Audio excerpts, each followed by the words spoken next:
বিভিন্ন রাজনৈতিক দলের জন্য মানুষ জান দিয়ে দেয়, কথা কয় না? রাজনৈতিক দলের জন্য, নেতা নেত্রীর জন্য মানুষ জান দিয়ে দেয়।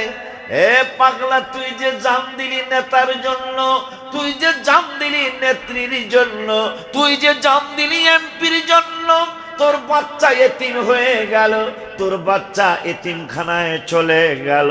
কারণ তুই নেতার জন্য জান দিস, দলের জন্য দান দিস। তোর এইটার কোনো ফয়সালা কোরআন হাদিস থেকে পাওয়া যাবে না।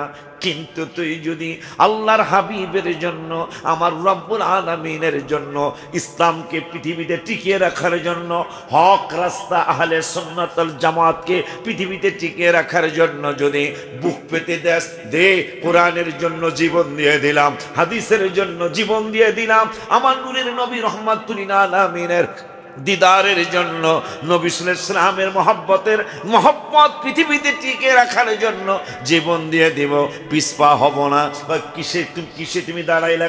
মিলাদুন নবীর পক্ষে দাঁড়ায় গেলাম, তুই গুলি কর আর আমি বলতে থাকি, শ্রেষ্ঠ নবীর উম্মত মোরা, আনন্দের আর সীমা, আরে আনন্দের আর, তুই গুলি কর আর আমি এই গজল বলতে থাকি, নবী নবী বলতে আমার জানটা চলে যাবে।